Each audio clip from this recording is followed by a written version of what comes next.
In Silo's first season, Juliette Nichols grappled with the question, what if everything you thought you knew was a lie? This led to her being sent outside in the finale, where she learned that the truth was far more complicated than that. The piece of information she discovered, as Sheriff Holston's wife Allison and her lover George had before her, wasn't a revelation that things were safe outside, but a ruse that the powers that be used to deceive all the cleaners that came before them. It's a lot to consider, but the ticking clock tied to the air quickly running out in her suit forces Juliette to keep moving. The mystery of why they're there in the first place, and why inhabitants of the silo know so little about their history, hangs over everything. And season 2 opens with a flashback to what we'll learn is the silo next door. The sheriff's son brings him a note from engineering saying the generator will flood in 15 minutes. Based on what happens next, this was the signal they'd been waiting for, and he readies a group of what appears to be the workers from mechanical to storm IT. This leads to a violent encounter where they overrun the defenders, followed by a mysterious exchange where the sheriff asks his wife, why wouldn't he open the door? The he here is the first mystery, and he also refers to someone named Russell asking his wife if she thinks he was lying. He follows that up by saying there's one way to find out, which when we see that means going outside gives us enough information to piece together how the rebellion in this silo played out. Apparently they flooded the generator to force IT's hand, believing they would have to let them open the door in that case. We have to imagine they thought that the story of the toxic air and what they'd seen on the screens for their entire lives was the lie. And when they got outside, they'd find that beautiful, lush landscape that Alison Becker thought was waiting for her. We know how her story ended, though, and so we know their fate before they get out their flag and proudly rush to their doom on the surface. Their faded and battered banner is the visual cue that connects back to the present-day timeline. It's still there, along with their corpses, and if the season 1 finale left you questioning whether it was really the air outside that was killing the cleaners, I know a popular theory was that the poison was in the gas they sprayed on them right before they went out. Given that this large group of people who decided to test the theory by going out without suits on had what looks to be a 0% survival rate, I think we can safely say that, yeah, it's toxic outside. That means Jules' only option is to navigate the sea of corpses to head inside. She is able to make it to the inner chamber, pulling the outside door closed behind her, and after a real struggle, manages to force the inside door open. She notices her tape is coming loose. We notice the word lies painted in large letters on the cafeteria screen, and watch as she grabs 2 drink canteens before she runs down the stairs as her air starts to run out. As that's happening, she can't get her helmet off and has to smash through a visor with a crowbar. And the good news is that she can breathe in there, or at least she doesn't die right away. And she uses whatever's in those drinking bottles she found to attempt to wash away any toxins she might have brought inside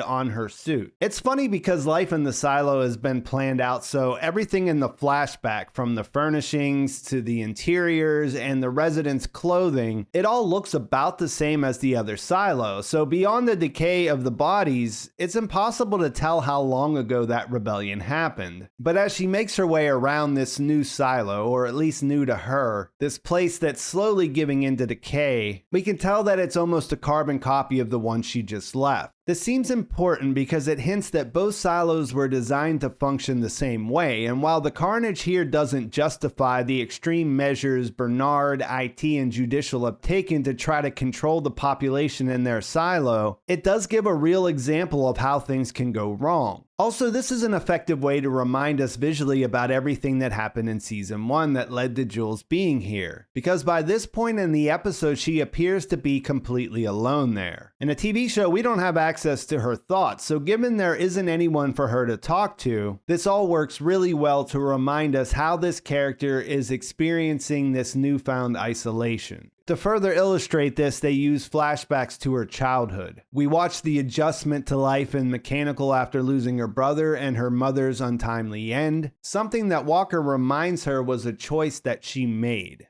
This isn't just her being cruel. She's using it to emphasize how things are different in the Down Deep, an attempt to get her to focus on things she can fix so that she can contribute and make herself useful. It's kind of rich coming from someone who hasn't left their apartment in 20 years, but that's all part of the reason these two have such a strong connection. Throughout the first season, it was clear this is something Juliette clung to, and that they both tended to focus on fixing external things rather than focus on their issues. The flashbacks show why Jules is better equipped for this situation than most people would be, and the parallel is that these are both introductions to new environments that are more like completely different worlds. In both situations, she starts to find what she needs. If not friends, then people she can learn from in mechanical. If not food, then water from the irrigation system in the abandoned farm. We get a little more information about what was going on with her before she ran away to mechanical. In season 1, we saw that her father didn't know how to deal with her after her mother died, and here we find out that the other kids were in the same boat and mostly stayed away from her. Walker tells her about a dream she had when she was sick with pneumonia, where she woke up thinking that while she was asleep, everyone left. She thought that she was completely alone, and it was the most terrifying feeling she ever had, which we can imagine is exactly where Jules finds herself now.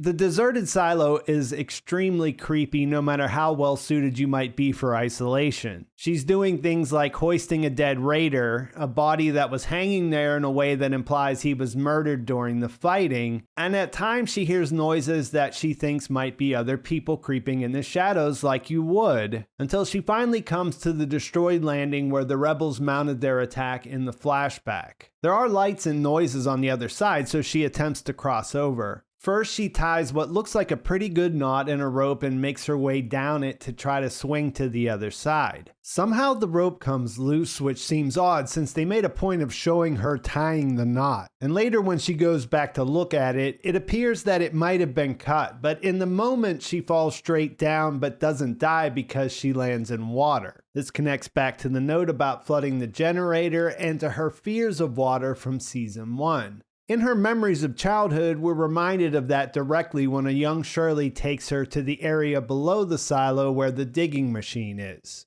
This is where she'll spend all that time with George when she gets older, and where she had that fateful argument with Holston and gave him the hard drive. Shirley tells her a story about going down there with Knox when they were kids, and being left behind after she fell asleep. When Jules asked her how she got out, she said she went really slow but eventually made it out. This is something a young Juliette can't imagine herself doing. But even though Shirley doesn't know her well at this point, she tells her, "Of course you could. What else are you going to do, die?" This is essentially the mission statement for Jules so far in the new season. And all her skills are on display as she rigs together a bridge to make another attempt to get to the other side. This is the show doing everything it's shown itself to be good at wrapped up in a single sequence. As I mentioned before, the eeriness from this silo being an exact copy of the one we spent the first season in, with its emptiness providing the tension, while the memories and flashbacks serve to establish what might be going through her head. The mini bursts of action keep you engaged, but the real hook here is realizing how well we know this character and how this experience would affect her. When she finally makes it to the other side after nearly falling into the water again, there's a delayed climax. The sounds turn out to be nothing. They're coming from a fan that looks like it's been there for a long time.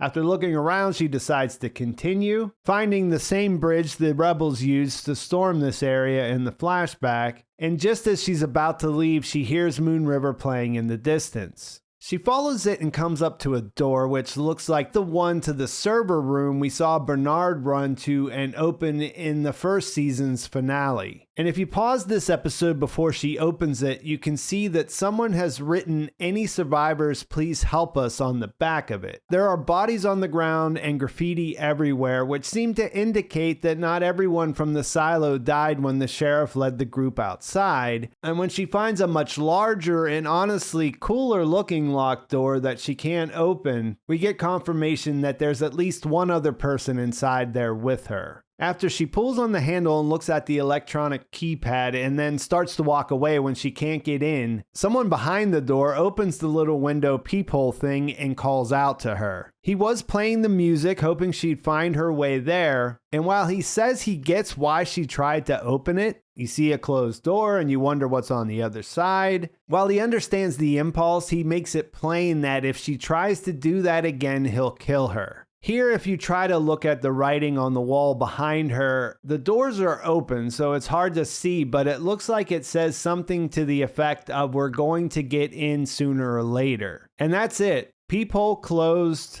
communications terminated, and it cuts to black, bringing the episode to an end. As far as season premieres go, The Engineer felt like a really strong start. When I went back to reread Wool to get ready for this season, I thought there might be some challenges around her being alone when she first enters this new silo. She's separated from the rest of the cast. She doesn't have a scene partner to discuss what's happening and so on. Also, with the cast split over 2 locations, I was a little surprised they didn't release the first 2 episodes together like they did last season, since we don't get to see the reaction to her walking over the hill or the aftermath across the original silo now that she's gone. That will obviously be coming, but thinking about the big things I went over in my season 2 questions video, a lot of that stuff wasn't even touched on here. On the other hand, getting us to the point where she meets Steve Zahn solo, especially since they teased this in the official trailer, seems like the best place to end the premiere though. And for all the reasons I've already mentioned, I'd say they found creative ways to meet the challenges. Giving Rebecca Ferguson a whole hour more or less to herself is something you should do if you can. You'll get no complaints from me as far as that goes. Steve Zahn's introduction is perfect, and it all makes me very excited to see how things play out between these two.